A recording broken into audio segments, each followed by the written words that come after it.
Hey folks, Danny Rizzo from Rizzo Films here and the That Wedding Videographer podcast. And today I wanted to give you my 6-month review of the Lumix S1R II. As wedding filmmakers, we're really looking for cameras that make our lives easier. The S1R II definitely has made my life easier. There are so many standout features from this camera. So first up, it's the one that everybody would guess, it's IBIS. IBIS on the Lumix cameras is just incredible and has been incredible and industry leading for quite some time. As wedding filmmakers, we really want to keep gear down to a minimum. So adding a gimbal into the mix, whilst it's crucial for some people's style, for me, I prefer the handheld look.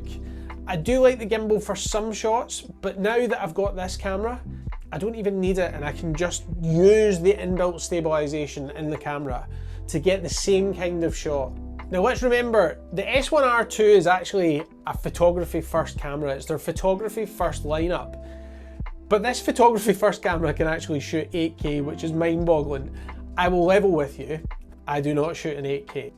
Why do I not shoot in 8K? I mean, you've probably guessed it already. The file sizes are monumental. There's literally no reason why I would shoot in 8K. I would maybe consider doing it for maybe like speeches and ceremony so that I could, you know, punch in a little bit. I shoot mainly in 4K. However, there is a caveat to that because this camera can also shoot in 6K open gate.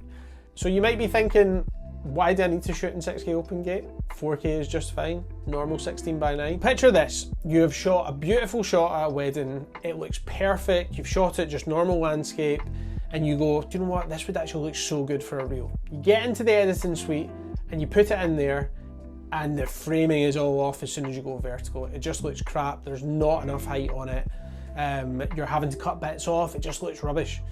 That's where 6K open gate comes in.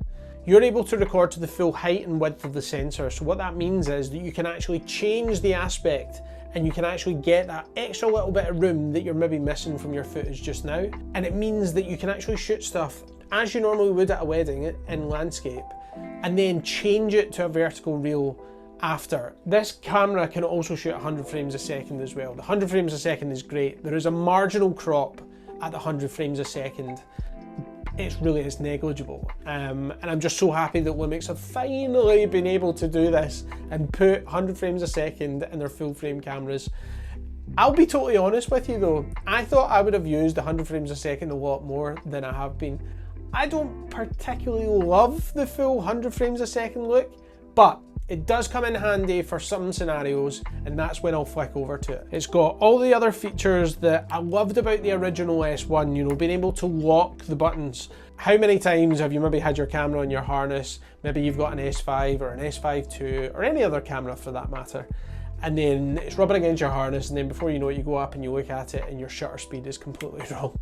That happens. That happened to me quite a lot. Now it doesn't happen. There's a lock button on here, I click it, and then yeah, it just doesn't let me do anything. It's fantastic. So you might be thinking at this point, Danny, so you've got the S1R II, it's primarily a photography camera. Why are you using it as an A-cam for video? The S1R II actually has a little trick up its sleeve, and it's all to do with that 8K 44.3 megapixel sensor. If you're like me and you use primes on a wedding day and you maybe don't use zooms quite as much, and you've always been jealous of, you know, that zoom-in function, it's just, it's so good sometimes, but let's face it, the reason why I stopped using the zooms was because I would just get so angry with myself. Like I would get into the editing suite and just be like, oh my goodness, why have you not held the shot for 10 more seconds or 5 more seconds, any kind of second, but no, I'm zooming in, I'm zooming out. Nightmare. It was the reason why I moved over to primes, but since moving over to primes, I've just always been so jealous of the fact when I see other filmmakers and they've got their zoom and they can just stay where they are and they can get a different perspective, they can get that tight, medium and wide shot.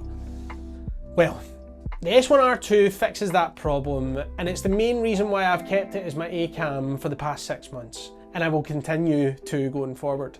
For those of you that have had, say, like an S5 or an S5 II, and you used to mainly shoot in 1080p, you'd remember the mode Pixel, and it's a mode that you can punch into the sensor past APS-C. But the issue was that you could only do it in 1080p because it was a 4K sensor and you can't push in past APS-C on that sensor because there's nothing else to crop into. Because this camera has an 8K sensor, it can actually punch in past APS-C when you shoot in 4K. So that means that you can get that wide, medium and tight shot without actually having to move. It's a killer feature. It's one of the main reasons why this has been my A-cam for the past 6 months. Even though that this camera is actually designed for photographers, it's their main photography camera in the lineup of S1. You honestly have no idea how freeing this is to be able to have that feature of being able to punch in and get essentially three different focal lengths of the same shot without actually having to move. I have the versatility of a zoom whilst using primes. It's such a good feature and I've really not seen anybody talk about it. It's the reason why I continue to use it. I feel like this has just elevated my filmmaking. I'd love to hear from you though. Do you have the S1R II? Are you thinking about getting it?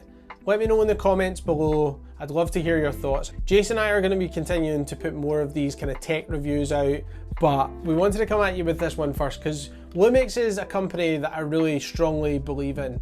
You know, this camera, when you first buy it, 6 months later, it's a completely new camera because they've updated it so much. They constantly put updates out. They care about the community. The picture off it's incredible. It's got so many great features. Honestly, Lumix are just the go-to camera system that I believe are the best fit for wedding filmmakers.